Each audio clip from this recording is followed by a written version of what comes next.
Day of Time. My name is Daniel Vallis from InformedChristians.com, a website ministry devoted to discerning current events from a Christian and biblical perspective. This is a warning about what is going on right now that we need to be attentive to, but it is not a prediction. I do not know the future, but I will show you what is unfolding right now.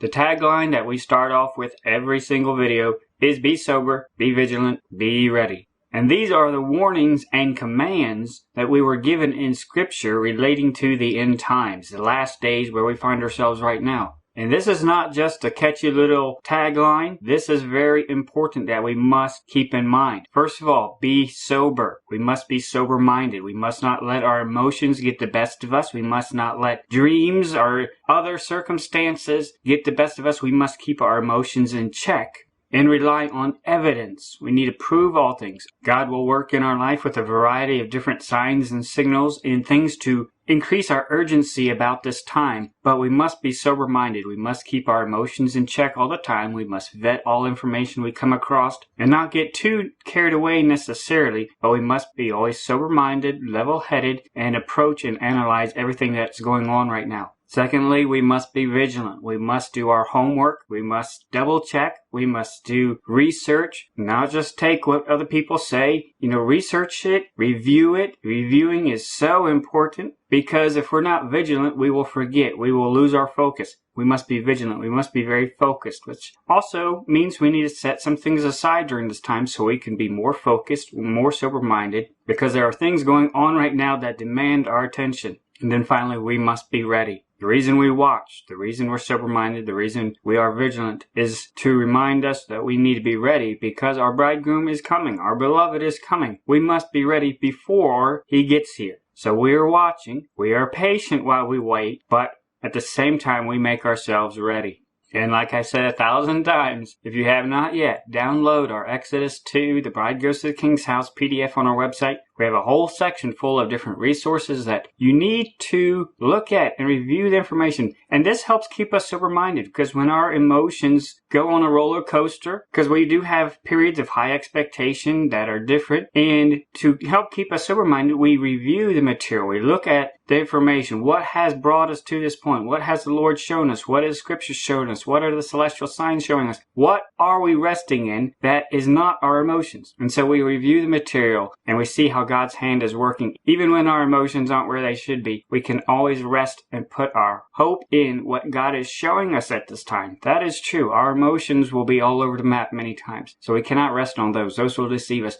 But review what is going on right now in the celestial signs. Take a step outside. Look at the celestial signs at night and always be reminded of the reality of what is going on right now. We do not know the day or hour, but we have seen so much that God has shown us leading us to this time that we know this time is very important. And this period, particularly this spring period, is very important. We also know there's about to be some very perplexing changes in the world. So also download our material relating to Revelation Spiral of Time. If you have not yet, watch our video, Time, CERN in the Bible. We also have articles in print form on our website relating to these as well. You can find links in the description box. But this is part of being vigilant, and it helps keep us sober-minded when we review the material and see how Scripture points us to the things we should be looking at and not our emotions. So right now we find ourselves on day 29 of the Jewish calendar for this first month. So we're approaching the end of the first month, and we do not know how many more days we have to wait, but we will wait patiently.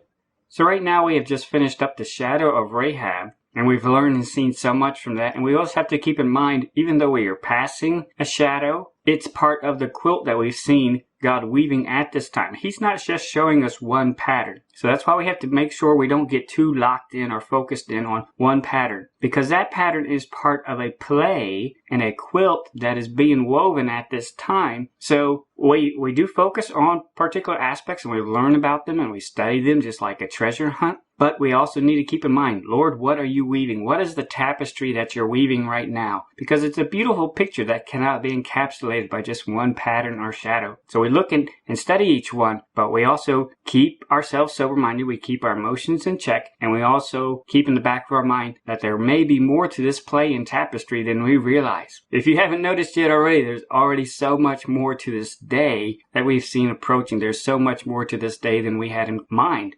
We also talked about how the enemy is weaving a tapestry as well for their disciples. And they're showing a different train of events, but very similar. So we've been talking about how not only do the celestial signs and prophecy and scripture and so much draw our attention to this time, but we also have the hostile witness of this time is very important too. Now, a hostile witness in court, their testimony doesn't have as much evidence, and we cannot draw conclusions about the future from it, but we do take note of it. So our greatest weight rests on what Scripture shows us in the celestial signs, but we also do consider and we watch the enemy, so we're not ignorant of what they are up to. Because there is a great deception coming, and it does relate to the events we see unfolding now. We've talked a lot of how the enemy is drawing attention to this time, particularly with a lot of emphasis on gateways. They expect, apparently, gateways to be opening at the same time that we expect gateways to be opening. We expect the Son of Man to be revealed, Jesus Christ, and they're expecting the Son of Perdition to be revealed, the Antichrist. So there's two different tapestries being woven at this time, and it's interesting that they're both pointing to the same time period-ish, this spring period that we've been looking at. Now, the Bible tells us that we will see the day approaching, and we are looking for his second coming, which is going to be like his first coming. And we have to keep in mind that his first coming prophetically was this period here, highlighted in yellow, from his triumphal entry that fulfilled prophecy when he was coming to Jerusalem when the Messiah, the lawgiver, was coming. But also, it goes all the way up to his ascension. The triumphal entry marked his coming, and the ascension marks his leaving. So this is the window that we're looking at right now. We find it very front-laden with very strong patterns of redemption. We've talked a lot about those already. But keep in mind, there's still a lot that happens during this time up until his ascension, particularly different appearances to his disciples. We're going to go over some of those. But we need to keep in mind, the day we see approaching is this day, this period between the triumphal entry and his ascension. You could technically say that is the day of his first coming. That is the time period we are looking at. And it does appear that it's more heavily laden toward the beginning. And as I always say, we should expect him sooner rather than later, because that is the implication he gives with we will see the day approaching. So we find ourselves arriving at a day, a time, a period laden with patterns. But we find this day continues still in our future. And we find the enemy very busy at this time, but we must not get focused too on that. But keep in mind that the celestial signs, the clock, where we are right now, with Leo the lion and the prophetic implications of that, we're still in a prime time with that as well. So definitely review the material relating to that. But these days after the road to Emmaus, after he appeared in the upper room, he appeared to his disciples other times too as well. And one of the most notable times is when he appeared to the disciples after they were fishing and they had lunch on the seashore, and it was the pivotal time when Christ asked Peter, "Lovest thou me?" In a sense, this is where we are at right now. If you read the story, Peter, he got a little impatient waiting for the Lord to show up. So he said, I'm going to go fishing. If you want to join me, come with me. So he was not patient. He went, instead of waiting for the Lord like they were told to, he went fishing. And if you read the story, he got caught with his pants down, basically, because he was not ready. He was not anticipating. The Lord came and caught him unawares. So while we're in this exact same time period, let us pay attention to the stories about Christ being revealed in the days after his resurrection, because they have very powerful stories for us to pay attention to. We are expecting the Lord to be revealed. He gives us warnings to be ready and not to be caught unawares, to always make sure our garment is ready so that he does not catch us ashamed. But there are other patterns going on right now too as well. Right after the defeat of Jericho, the Israelites, led by Joshua, went to attack the city of Ai. But they were defeated and humiliated, and when you read the story, it involved Achan, because there was sin in their camp. There was things that were not taken care of before they went out to be victorious. And so likewise, we at this time, we must make sure and examine our lives, make sure we have cast off the works of darkness, make sure we have trimmed our lamps, make sure we are shining bright. And that involves getting sin out of our life so that we can be victorious.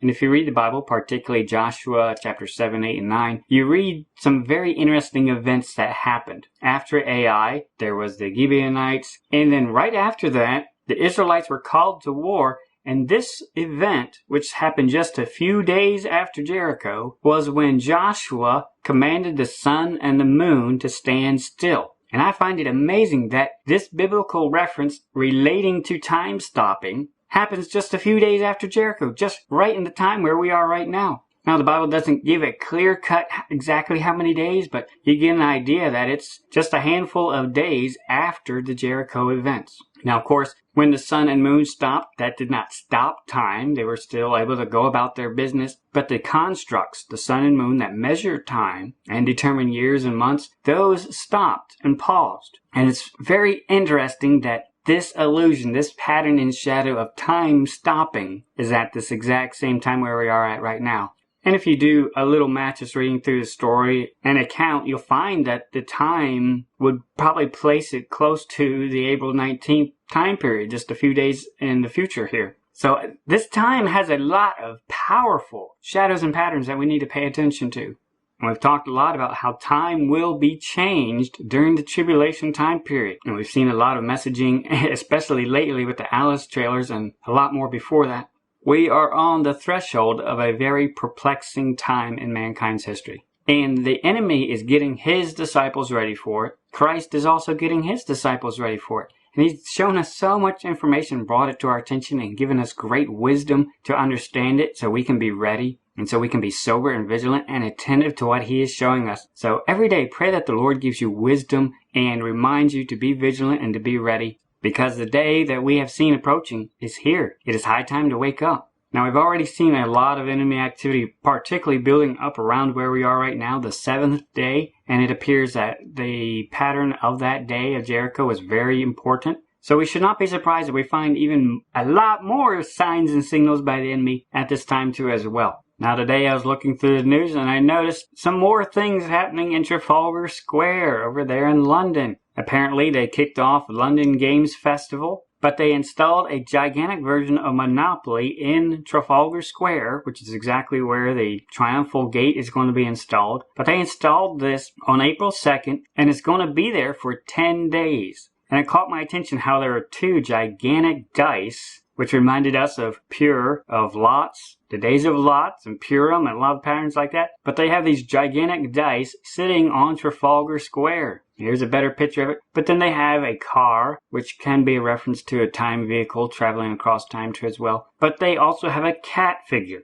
And both of these are set up exactly on Trafalgar Square where this gate is going to be with the lions there. So it's almost funny that they have a cat, a feline, another lionish character, pattern, shadow, but then even in the background we see they have gigantic lions in the background painted there too as well. Satan knows what time it is. He knows it is the time of Judah and Jupiter, and he knows the sign is very significant. He's going to be hijacking this symbolism and portraying that he is the fulfillment of the prophecy. So that's why he's making it very important to his disciples. But he knows what time it is. So it's very significant that we find right before this gate is set up, which also references the triumphal entry and the gate of Baal and Phoenix and palms and all that, that they're putting other forms of lying, drawing attention to lines, but also Pur and Lots and dice at this same time too as well. And that's going to be up for 10 days, which highlights exactly this time period that we've been looking at right now with great expectation and still have great expectation. But the enemy is pointing to this time, this whole period, the middle of this day we are looking at. They expect things to happen.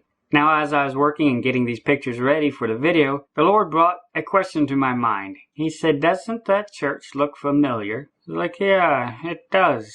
Then he reminded me where it came from. The Alice trailer, the very last trailer that they produced before their film comes out on May 27th. This was their last trailer, and this was the first time that they showed this church steeple, and they showed her in the Rahab fashion, the church escaping, the bride escaping, making a reference to that. And when you compare it, it's exactly the same church. It's St. Martin in the Fields, which sits right on the square of Trafalgar Square. It's right off to the right of the National Gallery there. So in this last Alice trailer and all the symbolism and time references we've seen in that, they are pointing and hint to Trafalgar Square because it's very important with the symbolism and pattern. It doesn't mean something's going to happen at Trafalgar Squares. They're pointing to the symbolism and pattern and the tapestry that Satan is weaving. The patterns are going to be fulfilled. The shadows are going to be fulfilled.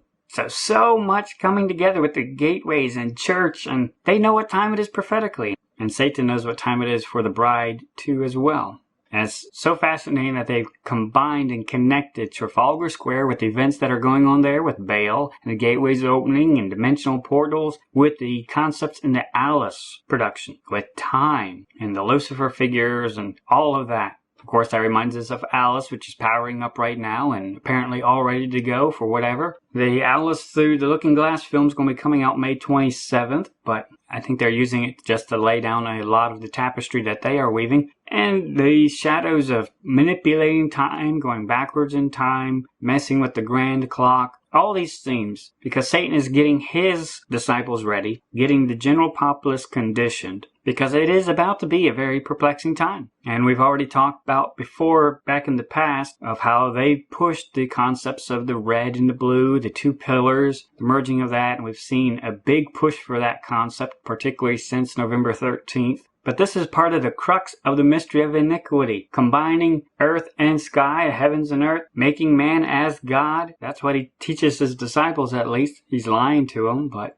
this is what they've been getting ready for. This is the tapestry that they've been weaving, and they've been building it up to this time we're at right now. And the Trafalgar Square seems to be a linchpin in the patterns and shadows. So let's take a look at that. When we look on Google Maps, we find Trafalgar Square is up there, and then off to its right is the Golden Jubilee Bridges. That name caught my attention. That instantly reminded us of the big push that they were making, that this is the 50th Jubilee too as well. They know this is a Jubilee year. And we talked about the Economist cover last year in 2015, laying a lot of conditioning groundwork for that. But then also, down below is Big Ben and Westminster. And of course, Big Ben is the clock there. And the Alice clock is almost a direct ripoff of the Big Ben, because they're hinting that these concepts go together. Not only are they tying Alice to Trafalgar Square, but they're tying the concepts of time to the Big Ben as well. So then right across the river from Big Ben is the London Eye. And that's a big Ferris wheel there. And we talked about this last September when they installed the art installation, the Four Horsemen of the Apocalypse, right there in the Thames River. We talked about how the river represents time, and even a section of the time is called Isis. But they're tying all these concepts together. And we talked about how the London Eye references the Eye of Apollo, which is heavily referenced as well, with the circle and the dot there too as well, occult meaning in that. But they are tying so many together, a tapestry of meaning. When we look at just this one picture, the Four Horsemen of the Apocalypse, Big Ben and time, the London Eye, the Thames River, time, the River of Time, water is time, and that's the exact same thing that's used in Alice too as well. A very thick tapestry Satan is weaving. Going back to the Ferris wheel, even in the Black Knight Decoded, which pushed a lot of these same themes, Apollo and the red and blue piece and all that, they also hinted at this same concept too as well when they showed Las Vegas and highlighted almost an identical Ferris wheel with the peace symbols, the City of Light there as well. But then not too far from Big Ben is the Churchill War Rooms, which was Churchill's World War II underground offices. And we've talked about this before. They made a big push of this back in 2012 with Skyfall.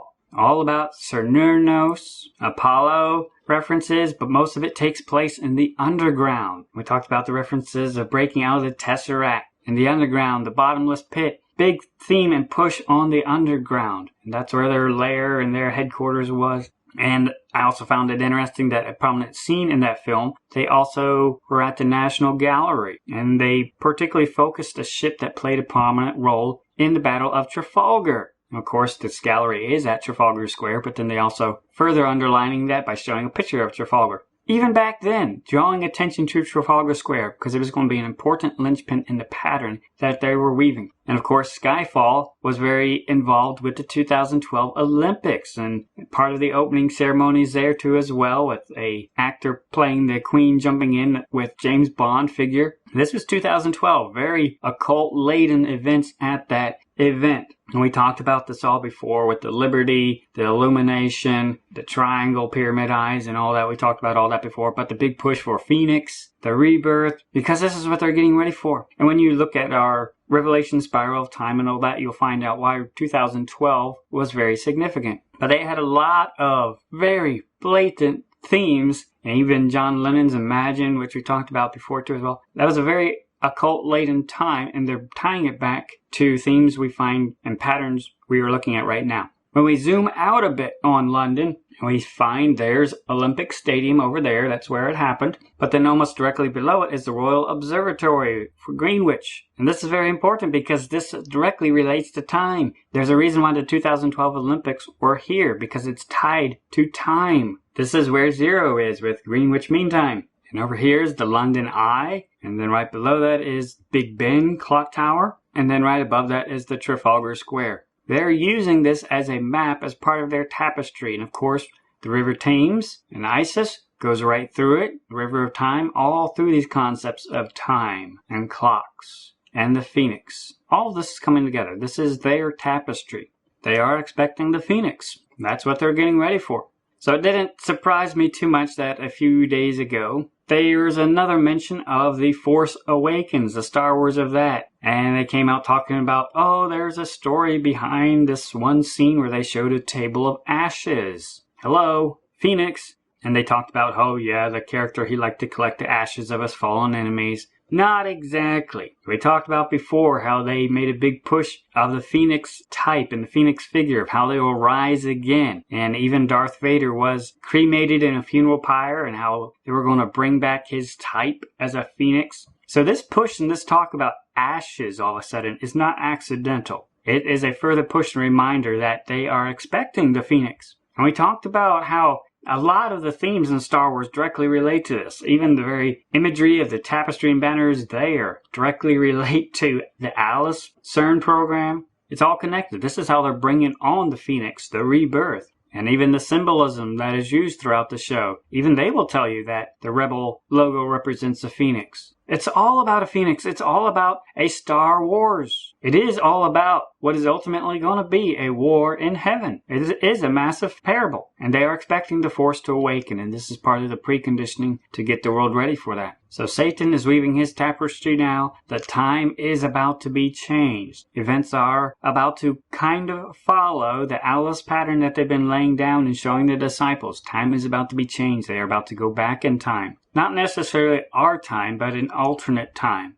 We've talked about that before, but they've also been laying groundwork for that with the Man in High Castle, going back to alternate times, the return of a Hitler type, a Nimrod type, and a Apollyon type. They are getting the world ready for this to happen very soon. They've been laying some serious groundwork and weaving a very tight tapestry. Are we paying attention? Events are about to transpire in the world that are going to be very perplexing. Now, speaking of Hitler and the Third Reich, that reminded me of the Reichenbach Falls, which are in Germany, but these were directly referenced in the Sherlock Holmes The Abominable Bride that we talked about on January 1st with the Lucifer figure there. You can't see it in this shot too well. You can see it better in the live action where they're moving around. But they're emphasizing and they juxtapose the two together because they do go together. The Lucifer figure, the return of the Hitler type, the Nimrod type, is going to be crucial to the return of another Reich, Satan's Reich, really. And they are ready. The stage is set. Just like Lucifer's fall, the Reichenbach Falls, and the Lucifer figure and the Moriarty figure who fell at Reichenbach Falls from the original story, all of this is tied together.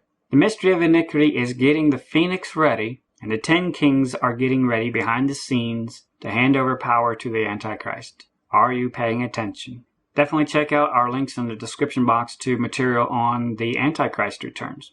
We are at a very pivotal time in patterns and shadows and even our current history right now. Not only is the enemy telling us he's about to change time, we find ourselves at the patterns from the Bible of time being changed and altered. There's a lot of patterns right now, and we are in the day where we expect the revealing of the Son of Man, his second coming. Now, while we see we are running out of time, let us make sure we are sober, we are vigilant, and we are ready. And every man that hath this hope in him purifieth himself, even as he is pure. Shine bright for Christ, serve him first and highest above all else. Maranatha.